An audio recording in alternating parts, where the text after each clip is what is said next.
Let's jump right into this explainer because today we're zooming way back. We're talking 56,000 years into the deep past, looking at lost ancient technology we literally cannot explain. Are we really at the ultimate peak of human technological progress? Or is our timeline just littered with genius that we've completely forgotten about? We're going to explore traces of ancient tech so advanced, it honestly challenges our entire understanding of human evolution and ingenuity. The more you actually look at the incredible artifacts left behind by our ancestors, the harder it becomes to hold on to our modern hubris. We love to think of ourselves as the very first civilization to truly figure things out, the furthest along the timeline of progress. But the historical record tells a vastly different, almost haunting story. Section 1. The myth of modern progress, shattering the illusion of our technological peak. The crucial takeaway here is that whatever came before us was far more advanced than we give it credit for. I mean, we're talking about mysteries that still absolutely baffle our greatest modern scientists. From weapons that literally burned across the surface of the ocean to complex machines that popped up when humanity was supposedly just a bunch of simple hunter-gatherers. These are genuine anomalies, and they completely shatter this myth of a straight upward line of modern progress. Section 2. Unexplained ancient nanotechnology, microscopic mastery before the invention of the microscope.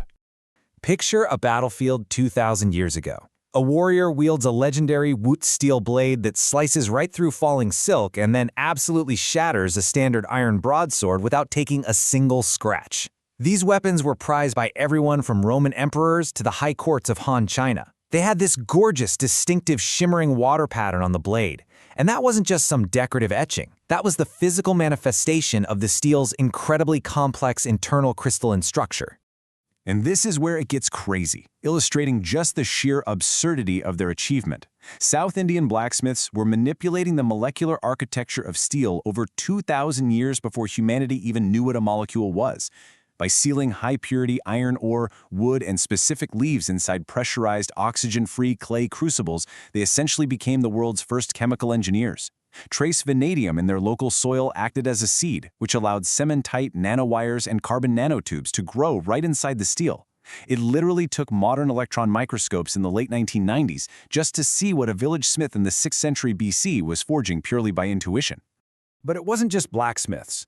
Enter the Lycurgus cup. The Romans engineered this glass to interact with light using an exact ratio of metallic nanoparticles. It is a staggering feat of nanometallurgy that wasn't rediscovered until NASA needed special coatings for astronaut visors. When you light this cup from the front, it's an opaque pea green. Light it from behind, it turns a translucent blood red. They pulled off this magic trick by grinding silver and gold down to 70 nanometers, that is 1,000th the size of a grain of salt, and suspending them in the glass melt. If their ratio of 330 parts silver to 40 parts gold was off by even a tiny fraction, the glass would just look muddy. They were literally engineering light in the 4th century. Section 3. Self-healing and indestructible architecture, building for eternity. While our modern construction relies on standardization that actually degrades pretty quickly, the Romans created a reactive, artificial stone that evolved chemically over millennia. Think about this for a second. Our modern Portland cement is responsible for massive carbon emissions, and in marine environments, it often falls apart in less than a century. We can barely keep a pothole filled for a year. Yet Roman breakwaters have been sitting in punishing saltwater for 2,000 years, and they haven't crumbled. Actually, they've grown stronger. How? By cracking the chemical code of what we call hot mixing. Roman engineers created a self-healing material that allowed massive monuments like the Pantheon to survive centuries of environmental stress. For the longest time, scientists just thought these weird white mineral chunks in the concrete, called lime clasts, were just sloppy mixing. But a recent MIT study proved it was entirely intentional. When an earthquake or a wave cracks the concrete, water enters, dissolves that calcium, and then recrystallizes it. It literally heals the structure from the inside out before it can fail. Meanwhile, high up in the Andes, the Inca were shaping towering limestone blocks with simple hammerstones, creating joints with zero gaps that easily shrug off the exact same massive tectonic tremors that routinely topple our modern buildings. At the citadel of Sacsayhuaman, there's zero mortar. These 120-ton stones were custom-fitted into complex polygonal shapes, so when a massive earthquake hits, the stones literally dance. They shift and vibrate to absorb the seismic energy and then just settle right back into their original perfect positions. No big deal. Section 4. Lost chemical weapons, the terrifying fire that burned on water. Now, on a slightly darker note, the Byzantine Empire survived for centuries thanks to Greek fire. This was a pressurized, extremely sticky chemical weapon projected from bronze ship siphons. And get this, it actually burned more intensely when it hit seawater. When Constantinople was under a massive naval siege back in 673 AD, a refugee presented the emperor with this sophisticated chemical weapon system that functioned exactly like a medieval flamethrower. They used pressurized bronze pumps to spray this liquid terror. Witnesses said it roared like thunder, completely incinerating enemy fleets before they even got close to the city walls. The crazy thing is, this complex mixture, which probably had naphtha, resin, sulfur, maybe some quicklime, was so unique you couldn't put it out with water. It was the ultimate naval deterrent because water just made it worse. If you were on the receiving end, your only options to survive were to smother it with massive amounts of sand, strong vinegar, or human urine. Seriously. It was a state secret so highly guarded, split up among so many different guilds, that when the empire eventually fractured, the exact formula was lost to history. Section 5. Analog Computers of Antiquity. Mapping the cosmos with stone and bronze. 584. That is the exact number of days in the Venus cycle as calculated by Mayan priest astronomers, and they did this using nothing but naked eye observation and long-term averaging, achieving a staggering margin of error of just one single day every 6,000 years.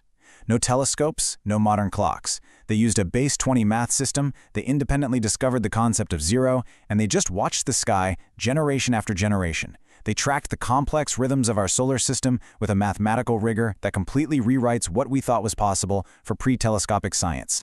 Then there's the Antikythera mechanism. Discovered in a 1st century BC shipwreck, this was a Greek analog computer made of over 30 microscopic interlocking bronze gears. It literally just sat at the bottom of the Aegean Sea for 2,000 years before some sponge divers stumbled onto it in 1900. By turning a simple hand crank on the side, whoever was using it could move the entire system forward or backward in time. It would output mathematically precise data on the sun, the phases of the moon, and the 5 known planets, just wrapped up in a box no bigger than a shoebox.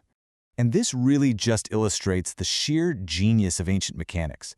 They used something called differential gearing to map elliptical orbits and celestial cycles. It was a physical, moving translation of complex math way before the scientific revolution.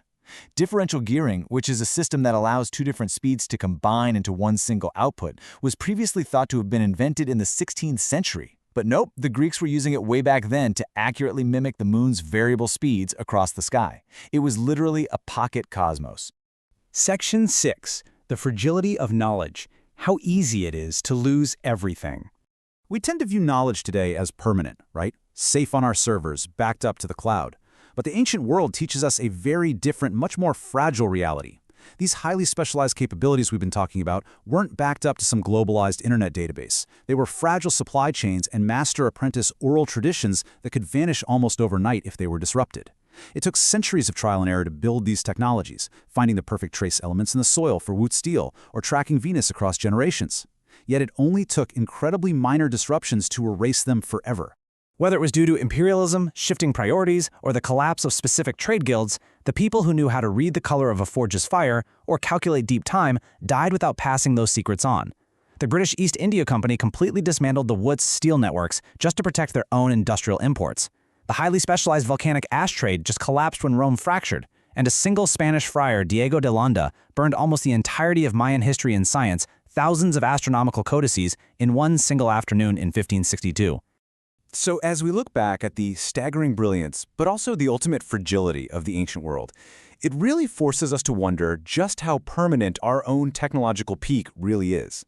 Sure, we split the atom, we put a man on the moon, but if our global supply networks and digital records suffered a massive collapse tomorrow, what parts of our modern world would become the baffling, lost ancient technology of the future?